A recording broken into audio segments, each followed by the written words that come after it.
Creepypasta Time, there's a strange newspaper that's only delivered at midnight. Continued. It's gone. The first midnight paper, which arrived last Friday, has somehow vanished. I put it in a drawer in my dad's study and now it's gone. Either someone broke in and stole it or it I don't know. It sounds ridiculous, but then again this whole thing is. Maybe it disappeared on its own. After last time, I wanted to be prepared. Tonight, I set a chair by the front door and waited anxiously since 11 o'clock. Every time a car drove by, every time a leaf crunched on the asphalt outside, I rushed to the peephole. Nothing. The minutes dragged, time seemed to stretch. I've felt this feeling before, when I ordered something I really wanted online, and I knew it was delivery day, but this was different. Something about this paper is just out wrong. If anyone else has gotten one, you'd know. It feels like looking at something you're not meant to be seeing. Like it somehow slipped through the cracks, past all the rigid laws of ordinary life, and made its way to you. Holding one in your hand feels like you're touching a physical manifestation of a mistake. I imagine this is what it feels like when you touch something radioactive, as if every second that it's in your presence it's somehow warping the very fabric of your life. 11:55. It's close. My heart's beating fast, the anticipation coursing through me like a drug. I stood in front of the peephole, not wanting to miss a second. I was looking at my front porch. The street outside was dark, and the front steps were illuminated only by the light above the doorway. I'd placed the welcome mat a little further away, so I could see it clearly through the peephole. And that's when it happened. The light above the doorway started to flicker slowly, then faster and faster. Suddenly, it shut off completely. The entire porch was smothered in darkness, the only light coming from the street lights outside. Somehow, the shadows around my doorstep were darker than the rest, as if swallowing every last hint of light. Then the light turned on again. Through the peephole, I could see that my front porch looked normal. The bulb above the doorway shone steadily as if nothing had happened. I rushed, my fingers slamming against the lock, and pulled the front door open. The front porch was empty. The street was empty. 1 second passed. 2. The normal sounds of the world around me started to seep back in. I looked down at the welcome mat and it was there, a bundle of black paper, wrapped tightly with black twine. I hesitated for a moment before grabbing it. Should I bring it inside? Should I read it out here? Should I read it at all? Then I grabbed it anyway. I had read one. That threshold had already been crossed. I took the paper into my dad's study and set it down on his desk. The knife from the kitchen was already there. All the pieces were in place. All I had to do was read it. I grabbed the knife, cut the twine, and watched the paper unfurl itself like a strange flower. Immediately, the white words jumped out at me, and I started reading. There were a few pages this time, including the front cover, but still only one story. This is what was printed on those black pages. The removal doctor. Police warn of dangerous individual. After a spate of reports of a so-called removal doctor, local police urge residents to stay away from strangers who approach them in public places and to avoid abandoned buildings of any kind. It started a few months ago. The first report appeared on an online forum for reporting interactions with strange individuals. And this one certainly fit the bill. The anonymous user stated that she was walking across a public park just before closing time when a man approached her and introduced himself as the removal doctor. The woman wrote that, at the time, the man seemed professional, reliable, and had a strange persuasiveness about him. The man gave the woman a card and walked off. She has since lost it, but according to her, the card simply had an address printed on either side. The next day, the woman decided to check the address out. She inputted it into a map application and arrived out only to discover that the building had long since been abandoned. Undeterred, she found an open door and walked in. The rest is internet history. Inside the building, the woman was greeted by what looked like a state-of-the-art clinic. The floors were epoxy and spotless. The walls were painted white, and there were tarps set up to cover any broken windows. There were even fluorescent lights hanging from the ceiling. This was a far cry from the kill room the woman had imagined upon finding the abandoned location. But now her mind was wandering more toward an underground organ trafficking ring. She was half right. The woman reports that she found the door to a clinic in the back of the building. She knocked and was welcomed inside. What was awaiting her was a consultation office straight out of a high-end hospital. There were doors to several rooms. One she could see was labeled as containing a CAT scan machine. Another was labeled as a dental office. In the center of the room was a desk, and behind the desk was the same man she had met in the public park.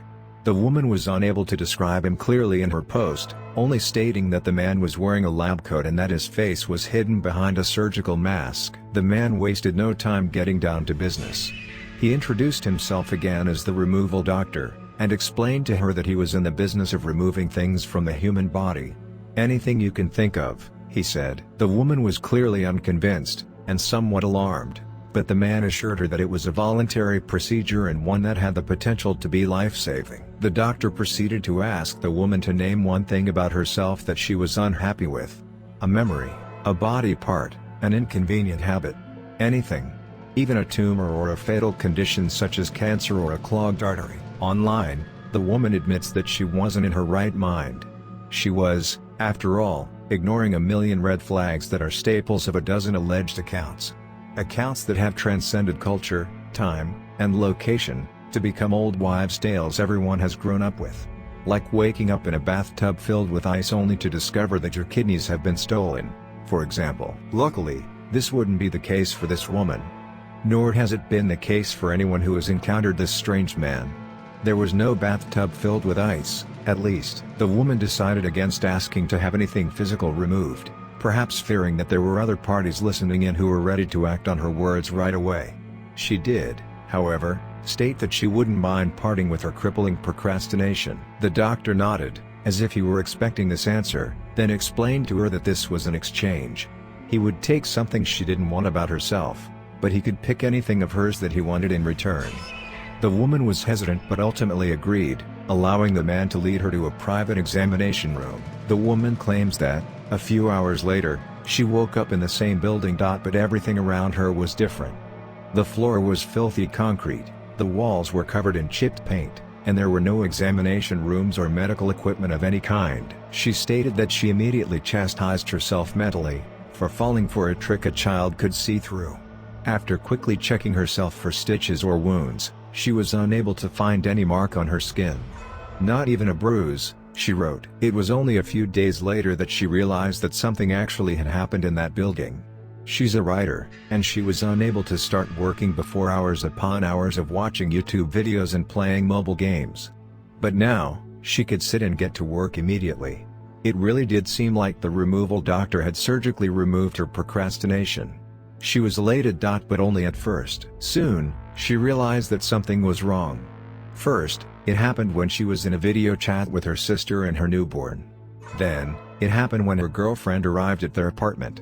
Finally, she confirmed her fears in front of their bathroom mirror. No matter how hard she tried, or for how long, she was unable to smile. Dozens of doctor's appointments later, the cause is still unknown. Some of them have said that it may be a mild facial paralysis caused by stress. But I know better, the woman wrote. She's convinced it was the removal doctor. I hate him, she wrote in her post. Everyone used to say I had the nicest smile. Now it's gone. But, why take her smile?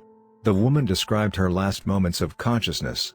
Just as the removal doctor administered Envato filled with anesthetic, she spotted a room off to one side. The door was half open, and she could see a gurney with a blanket over it. It was obvious that, given the size and the shape of what was underneath it, that it was a person. But the shape was wrong. Parts were missing, she wrote. The shape was off. But it had a head and two legs. There were jars along the far wall. Jars with all manner of body parts. There are nights, the woman wrote, where she dreams she's back in that strange clinic. Nights where she's convinced she remembers part of what happened when she was under. She spots grotesque and bizarre surgical tools through blurry eyes. Hears the doctor muttering to himself. Hears him say that something, or someone, is almost complete. Other stories about the removal doctor's patients have surfaced. One man who claimed to have asked the doctor to remove his addiction to cigarettes had his tongue removed as well. Another man who asked to have his fear of heights removed had his ability to drive taken. A man with a brain tumor asked for it to be removed, only to wake up without one of his legs. A woman asked for her depression to be removed, and lost one of her eyes in the process. One of the accounts spreading the rumor even claimed that a missing person who was found without his head was one of the doctor's victims. Still, when asked what, if anything, this person may have asked to have removed, this anonymous poster couldn't say. Whatever it was, it had to be huge. Maybe something that he and a large group of people shared, like a fear or a financial condition. Speculation abounds in most of these reports, but this headless corpse shares something in common with all other alleged reports. In all cases, there were no stitches, no wounds, no scars of any kind. Whatever the doctor took, it was as if it had never existed. This fact has baffled both law enforcement and medical professionals looking into these reports. This publication would like to remind you of the police department's request. If a man approaches you with a business card and introduces himself as the removal doctor, remove yourself from the situation immediately and call 911 when at a safe distance to report your sighting. Do not, under any circumstances, go to the address on the card. Do not, under any circumstances, ask for something to be removed from your body or your personality. You will lose something in return. I put the paper down, confusion growing through my brain like a strange kind of infection. I could feel my heart beating faster again. I knew something was wrong, not just because of what was written on the pages or how the paper was delivered. A few internet searches later and I found out I was right. There were no reports online of a removal doctor, or a lead game either. So why were the articles mentioning their presence on the internet and the media? Was the writer of these articles just making these reports up? I still don't know, but doesn't feel like it. The stories don't feel fake. They feel real. Like they're happening close by. I decided to take a few photos of the paper with my phone and soon realized that this wasn't an easy process. It was like there was something on the page that reacted badly with the camera lens. I tried taking a photo with the flash on and off, but it made no difference. The picture was ruined either way. I've linked the photo along with this new article. I hope it serves as a way to both prove my story and also to document each paper if they also go missing. You can find it here if you'd like to see it. https://imgur.com/a/v0xstt. If what my dad said was true, I've made a grave mistake. Never read one, he told me once. I asked him why, but he wouldn't say. He just changed the subject or blurted out just don't or because. Eventually, I thought he was just trying to scare me, and forgot all about it. Now I wish I had asked him more about the midnight paper. About why I should never read it. About whether or not I should even touch it or bring it inside. All I know is that my dad said the paper arrived on Wednesdays and Fridays at our home. So there'll be another one coming Friday night. It seems like it's too soon. Too overwhelming. But I'm going to keep going, to keep documenting it. And next time, I want to try to have the door open when the shadow shows up once again.